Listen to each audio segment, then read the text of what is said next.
नमस्कार, एजुकेशन नगरी की खास पेशकश एजुकेशन बुलेटिन में आपका स्वागत है। मैं हूं आपके साथ दीपशिखा। चलिए रुक करते हैं शिक्षा जगत से जुड़ी बड़ी खबरों की। राजस्थान में एसआई भर्ती 2021 को लेकर विवाद लगातार गहराता जा रहा है। हाईकोर्ट द्वारा भर्ती को रद्द करने के फैसले के बाद चयनित 750 से अधिक ट्रेनी सब इंस्पेक्टर ने सरकार के सामने नार्को टेस्ट की खुली चुनौती रख दी है।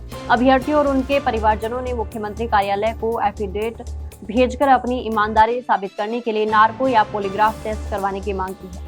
उनका कहना है कि यदि कोई भी अभ्यर्थी दोषी पाया जाता है तो उसे तुरंत सेवा से बर्खास्त किया जाए और उसके द्वारा लिए गए वेतन की वसूली भी उसकी संपत्ति से की जाए। अभ्यर्थियों ने यह भी आरोप लगाया कि कुछ अधिकारी गलत रिपोर्ट के जरिए निर्दोष उम्मीदवारों को फंसाने की कोशिश कर रहे हैं। उन्होंने सवाल उठाया कि जब 19 संदिग्ध भर्तियों में से 17 की जांच अभी जारी है तो केवल एसआई भर्ती को ही क्यों रद्द किया गया। दूसरी ओर अचयनित अभ्यर्थियों ने सुप्रीम कोर्ट में कैविएट दायर कर मामले में जल्द सुनवाई की मांग की है। अब इस पूरे मामले पर सभी की नजरें हैं, आगामी न्यायिक फैसले पर टिकी हुई हैं।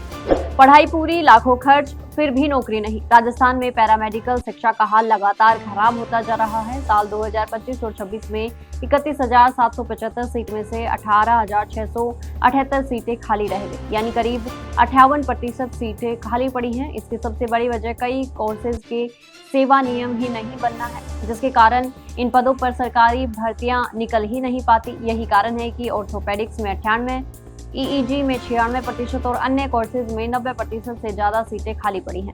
युवाओं का कहना है कि लाखों रुपए खर्च कर पढ़ाई करने के बाद भी सरकारी नौकरी की कोई गारंटी नहीं है, जिसके चलते उन्हें मजबूरन प्राइवेट अस्पतालों में कम वेतन पर काम करना पड़ता है। इसी वजह से अब इन कोर्सेज के प्रति युवाओं का रुझान घट रहा है और कई सीटें खाली रह जा रही हैं। अब सवाल ये है कि जब नौकरी का भविष्य ही स्पष्ट नहीं तो आखिर युवा इन कोर्सेज की ओर क्यों बढ़ेंगे। राजस्थान में 19 अप्रैल को आरपीएससी की 2 बड़ी परीक्षाएं एक ही दिन जयपुर में 2 पारियों में आयोजित होने जा रही हैं, जिसमें सुबह 10 बजे से 12:30 बजे तक पशु चिकित्सा अधिकारी भर्ती और दोपहर 3 बजे से 5 बजे तक असिस्टेंट एग्रीकल्चर इंजीनियरिंग परीक्षा होगी। पहली पारी में करीब 5500 अभ्यर्थी 20 केंद्रों पर, दूसरी पारी में लगभग 4000 अभ्यर्थी 15 केंद्रों पर परीक्षा देंगे। आयोग ने प्रवेश पत्र जल्द जारी करने और परीक्षा केंद्र पर 1 घंटे पहले एंट्री जैसे सभी तैयारियां पूरी कर ली हैं, लेकिन इस बीच पशु चिकित्सा अधिकारी परीक्षा को लेकर विवाद खड़ा हो गया है। 2020 बैच के कई अभ्यर्थियों की इंटर्नशिप अभी पूरी नहीं हुई है, जो इस परीक्षा के लिए अनिवार्य है, और कोविड-19 के चलते सत्र में देरी होने से वे समय पर पात्र नहीं हो पा रहे। ऐसे में करीब 300 अभ्यर्थियों ने हाईकोर्ट में याचिका दायर कर परीक्षा तिथि आगे बढ़ाने की मांग की है, ताकि उन्हें भी मौका मिल सके। अब सबकी नजर इस बात पर है कि क्या आयोग परीक्षा की तारीख आगे बढ़ाएगा या फिर तय समय पर ही परीक्षा आयोजित होगी। लाइब्रेरियन ग्रेड 3 के 648 पदों और वीडियो भर्ती के 850 पदों के अभ्यर्थी इस समय अंतिम परिणाम का इंतजार कर रहे हैं और काफी परेशान हैं।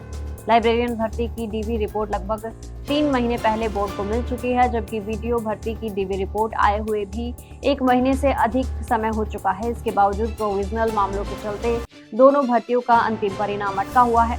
बोर्ड अध्यक्ष मेजर जनरल आलोक राज के अनुसार लाइब्रेरियन भर्ती में करीब 181 अभ्यर्थियों की रिपोर्ट अभी लंबित है, जबकि वीडियो भर्ती में लगभग 200 अभ्यर्थियों के प्रोविजनल मामले अभी तक क्लियर नहीं हो पाए हैं।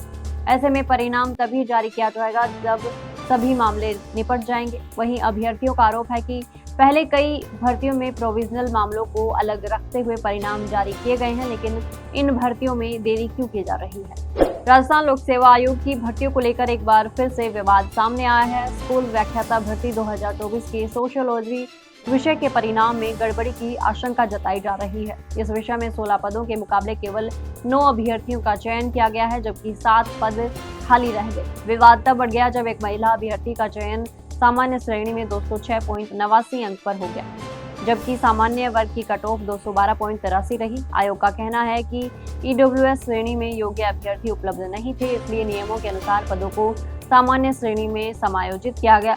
हालांकि अभ्यर्थियों का सवाल है कि समायोजन के बाद भी कट ऑफ से कम अंक पर चयन कैसे हुआ। इस मुद्दे को लेकर पारदर्शिता और चयन प्रक्रिया पर लगातार सवाल उठ रहे हैं। तो ये थी शिक्षा जगत से जुड़ी बड़ी खबरें। कल फिर आपके साथ रूबरू होंगे, तब तक के लिए नमस्कार।